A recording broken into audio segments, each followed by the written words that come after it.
2007 সালে মহেন্দ্র সিং ধোনি ভারতের হাতে টি-20 বিশ্বকাপ ট্রফি তুলে দিয়েছিলেন। 17 বছর পর আরও একবার কাল 29 জুন শনিবার ভারতের হাতে টি-20 বিশ্বকাপ ট্রফি তুলে দিলেন রোহিত শর্মা দক্ষিণ আফ্রিকাকে 7 রানে হারিয়ে। বিশ্বকাপ পাওয়ার পর ভারতীয় ক্রিকেট থেকে অবসর ঘোষণা করলেন বিরাট কোহলি। ভারত প্রথম ব্যাট করতে নেমে পাওয়ার প্লেতে 3 উইকেট পড়ে যায় রোহিত শর্মা, ঋষভ পন্থ, সূর্যকুমার যাদবের। ভারত চাপে পড়ে যায়। বিরাট কোহলি অক্ষর প্যাটেলকে সঙ্গে নিয়ে খেলতে থাকেন এবং ভারতকে চাপের মুখ থেকে তোলেন। রোহিত শর্মা ক্যাপ্টেন, 5 বলে 9। ঋষভ পন্থ উইকেট কিপার, 2 বলে 0। সূর্যকুমার যাদব 4 বলে 3। হার্দিক পান্ডিয়া 2 বলে 5। রবীন্দ্র জাদেজা 2 বলে 2। শিবম দুবে 16 বলে 27 ও বিরাট কোহলির 59 বলে 76 রানে গুরুত্বপূর্ণ একটি পারি খেলে দক্ষিণ আফ্রিকাকে 176 রানের লক্ষ্য দেয় ভারত 7 উইকেট হারিয়ে 20 ওভারে।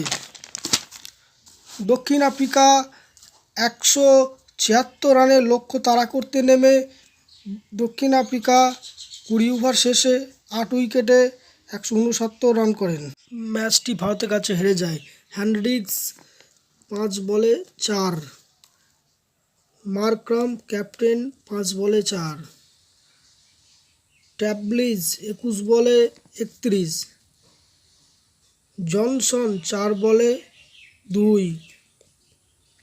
মহারাজ 7 বলে 2।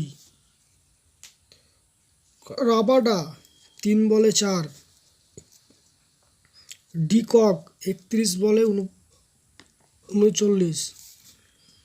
ক্লাসেন 27 বলে 52 রানের একটি অসাধারণ ইনিংস খেলে ম্যাচটি দক্ষিণ আফ্রিকার দিকে নিয়ে আসেন ভারতের কাছ থেকে বের করে। তার উইকেটটি হার্দিক পান্ডিয়া শিকার করেন। ডেভিড মিলার ছক্কা মারতে গিয়ে হার্দিক পান্ডিয়ার বলে সূর্যকুমারের হাতে বাউন্ডারি লাইনে ক্যাচটি দিয়ে বসেন এবং টানটান উত্তেজনাপূর্ণ ম্যাচটি ভারত জিতে নেয়।